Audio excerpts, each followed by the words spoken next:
He's so far away. As we, just a quick refresher, welcome, there's a short 15 to 30 seconds. This week we're going to talk about Mercury retrograde. And then the swoosh. So do we do like, I'm Allison, I'm Tom, and this week we're going to talk about Mercury retrograde, then? Okay. Okay. And it's rolling. Okay, are you ready? I am. Okay. Hi, I'm Allison. And I'm Tom. And this week we're going to talk about Mercury retrograde. That didn't sound good. Can I do that again? Yes. Hi, I'm Allison. And I'm Tom. And today we're going to talk about Mercury retrograde. Tom's going to talk about Mercury retrograde because he's metro. No, I'm really gay, yeah. Of course, that's on tape now. Okay. Everybody knows it, Tom. Yeah, well. Okay. So then. I'll turn to him and say, so what does Mercury retrograde? Or Okay. Okay. You can make more exciting. Hey, I heard Mercury is retrograde. What's that? Okay. Oh, Joe. No, because she knows what it means. We know they know she knows. you. Yeah. I'm Joe's an idiot. in opposition right now. I know he is. Okay. So Tom, for people who don't know all of the stars, moon, all of the signs, what does Mercury retrograde mean to them? Well, retrograde means going backwards, essentially, going in reverse. All the planets go retrograde. All we hear about is Mercury because it seems to affect us more often because it happens 3 times a year. Because Mercury is the planet that moves the fastest through our solar system. And so the whole point of why we look at a planet moving backwards, which it doesn't really, it's perception of the orbit. And so all planets are going direct where we see them moving in one direction. And then during periods of time, the orbit makes it seem as though they're going the other way. And then they'll come back and go direct again. So usually when there's an aspect to a planet to your chart, you're going to have it happen in 3s. Mercury goes retrograde 3 times a year. This year it's going to go in February, in June, and in October. So it's 3 times versus 4. We're shooting this right now with Mercury in retrograde in February. That's when we're doing this video. That's why we decided to do this topic. So it's going to be retrograde in the sign of Pisces. And so I'm going to break down all those things for you. So that's like February 18th and then for like 3 weeks. For 3 weeks. Okay. It's always around 3 weeks. And so we look at Mercury itself and what it rules for all you guys out there with your astrological signs. It rules Gemini and Virgo. So it has a dual role, which is everything about Gemini and Mercury because it's a dual or twin sign. So in this case, it rules 2 planets. Now in Mercury, in Gemini, it rules the communication, information, and travel. And so those are Gemini qualities. Those are such terrible things to go retrograde, to go backwards, yeah. Because the way I'm affected mostly, and I think a lot of people are always afraid of Mercury retrograde, is because your phones, faxes, computers, right. Anything with communication, foot and mouth disease, right. Like watch what you say, think about it before you say it so you don't look like a fool. It's that aspect. It is, right? And even a double whammy because Virgo rules technology, oh good, mechanics, and health. And so any of those areas are going to be affected essentially in some way. Now in communication, if you're in the middle of signing contracts, purchasing something, a house or a car or whatever, it doesn't mean that the whole thing falls apart. Sometimes it can, sometimes it's just a little blip on the fact that it's going to close maybe 2 days later than it's supposed to. I was in real estate for 10 years. I would always sign contracts on Mercury retrogrades because like anything else, nothing is moving along the way it normally is. So we look at the weather. If it's raining, do you not go out or you just take an umbrella? That's how I look at the retrogrades or anything that's happening that's a challenge for us. Just knowing what it is helps you be prepared. Say, you know what, I don't want to put my house on the market until it goes direct again. So you're like super badass. Like you're like, go ahead and hand it to me. I can take anything. That's nice. See, I avoid it. Yeah. I wouldn't sign a contract in Mercury retrograde just to avoid the glitches, but that's actually putting your shoulder into it. That's impressive. Well, because when you're in real estate, for those who are, they know that you don't have time to not sign contracts. You want to get somebody to get going before it falls apart. So, okay. I want to, talk about the fact that if we're talking about health issues, this one is in, February. And so this is still flu season. These are things feeling a little more run down, these types of things. So, Coronavirus. yeah, well, yeah. Oh my gosh. Now, when we're talking about movement and we're talking about communication and travel and speed in terms of what Mercury represents, we're not going 24/7, 365 days a year. But if it went direct all the time, it would seem that way. But to use it as an example, with coronavirus, how could that be affected by Mercury retrograde? If you were to kind of maybe project what normally a retrograde would do, would it mean that they don't come up with a vaccination for 3 weeks? Or, is it going to spread? How would you apply the retrograde to something like that? In the retrograde, like right now, as it goes into retrograde tomorrow, we're going to get more information because it is a health issue. And so they're investigating getting vaccines, all these things, because it came out of nowhere and now we're in retrograde and it's in Pisces, which is another health sign. So we're going to see a lot of information about health, and coronavirus is like the number one topic right now. So, but we don't always go so fast. We need to slow down at times and recharge.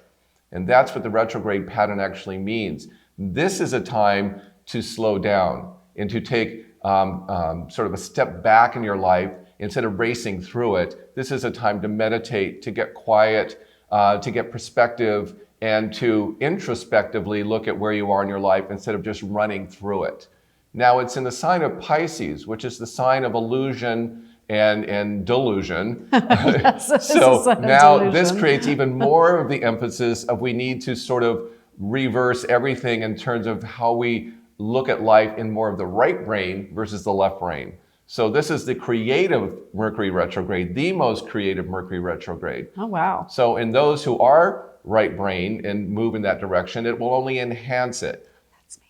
Yes, both of us. Yes. Now, I was born with Mercury retrograde, so it's natural for me to always be in that element because I was born that way. That's why I do the work that I do, because I'm very receptive and introspective all the time. So it's a good time to write. No, we'll get to that with you. Okay. Get that with you, because where it is in your chart also says where you're going to be affected the most. Now that you said that, I looked up Allison's chart, and Mercury's retrograde in her 5th house of creativity in Pisces. I'm such an open book for you. This is the time for you to really start continuing your book.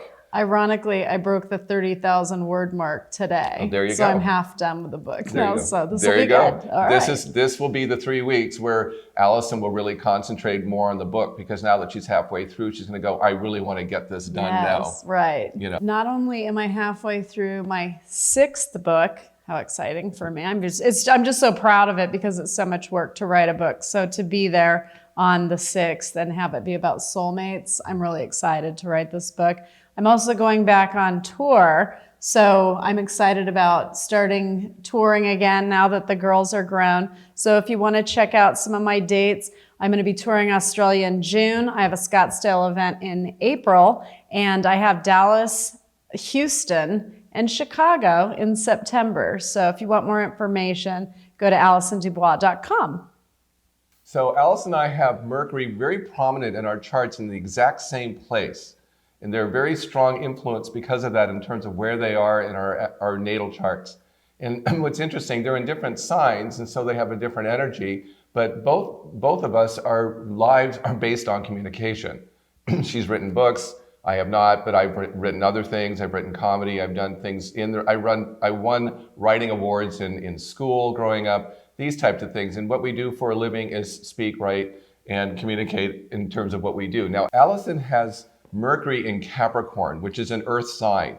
Now, what I always found very interesting about Allison when she does her work and she does her mediumship work, is that she takes a pencil and a pad and she writes down very quickly, Mercury style, the impression she's getting from the person on the other side. She has to ground it somehow. I don't do any of that when I do a chart reading because I just go into a stream of consciousness and someone else's energy. I have Mercury in Libra.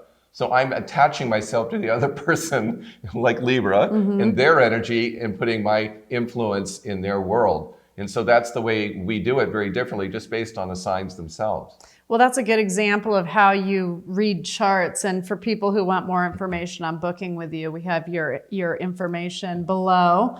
Tom's amazing. So if you're looking for direction in life, I highly recommend you book a reading with him and get some foresight for 2020. So this is a great time for her to use that retrograde in her situation. Now mine's is moving into my 8th house of Scorpio. For me, my readings will be even better because what I naturally do is take on someone else's energy when I'm doing a chart reading. And this is going to only enhance that part of my ability that already exists. Book now. Yeah, I got 3 weeks to get the best readings for 3 weeks. Right. So this is the time to really look at things if you are trying to do something creative. But I'm going to say on the harder side of this, in communication, this is where you don't understand what someone's saying or where they're coming from. This is where you get in arguments because what they're saying is not what you're getting and vice versa. Misunderstandings. These types of things. Travel delays. We're still in winter, so travel delays will be a little more prominent. Weather patterns tend to be a little more chaotic. So these are the areas. Could it be mechanical issues with airplanes and flight schedules? Yes, because it's Virgo too, you see. Okay. I'll give you a great example of the worst retrograde that ever happened for me in Mercury. It was years ago, and Mercury was retrograde in my 4th house of home in the sign of Scorpio. So during that period of time, I got my water bill. My water bill was like 5 times what it normally is. And I went crazy because what's going on? So what I found out is that there was an underground leak from the main pipe to my house from the city, and it had broke, and I had a massive underground flood that I didn't know about. So Scorpio, underground water in my house of dark home. water. And that was like a $3,000 discovery of Mercury in retrograde. Oh, no, that's terrible. That's terrible. They don't always have to be that extreme. In that case, it was for me. Right. So again, you weather through it. That's the whole point of anything, but let's say it's in a health issue and you're not feeling well, then don't weather through it. This is where, especially in Pisces, this is where you kind of hold back and take care of yourself. This is where you really don't look at everything you have to do, because of Virgo and Gemini are doers, are always busy, busy, busy. This is where you pull back and prioritize what you are doing, that you take better care of yourself along with the other things you're responsible for. So if you've been putting off that doctor's appointment, go see the doctor. Yes. Okay. Yes. And That's they'll misdiagnose you. I know that it's our language, sorry. No, but go. Yes. Yeah. Yes. So do you have any other questions? No, I think it's so fascinating. Every time Mercury retrograde comes around, everybody on my Facebook, they know something. And I think what it causes to happen the most is it stresses people out. Yeah. It seems to cause anxiety. And if something can go wrong, it seems to go wrong in Mercury retrograde. Yes. But you and Joe were born with that in your chart natally. Yes. So for people with it natally in their chart, they weather it better. We weather it better. We absolutely do. And so which is interesting because Joe's, a rocket scientist essentially, so very left brain, but he's actually both. He has both qualities, which you wouldn't think with somebody who is an aerospace engineer. Because Joe is a very strong right brain when he needs to use it in that capacity, just tends to lead more with the left. I, on the other hand, lead on the right. I can do both, but I'm very, very right brain in terms of how I operate and how I communicate. So that's the difference. Yeah. So I'm just going to stay sandwiched in between the two of you and look to the 2 Mercury retrogrades to get me through the 3 weeks. You're just going to go off by yourself in a Pisces way, get private, and continue your book. That's what you're doing. Okay, that sounds good too. With the Pisces aspect, does that affect people having accidents in Mercury retrograde? Well, those are typical things. Pisces are bad drivers anyway. Sorry, guys. Because we lose focus in Pisces. So we're easily distracted. So with Mercury retrograde, there's more of a distraction because you are not paying attention to the energy of Pisces to focus and pay attention. And with Virgo and Pisces energy going on, would that be people will be more excessive in life? Well, if you are excessive, especially in the drinking and drug area, this is where that can be exacerbated by going down that path a little bit more also. So stay constructive, don't be destructive. Keep your hand out of the chip bag. because it's not going to end well. Okay. Yeah. Well, thank you. That was very enlightening. You're welcome. Well, thank you for joining Tom and I to talk about Mercury retrograde. If you want to check out more of our videos, please like and subscribe. Thank you.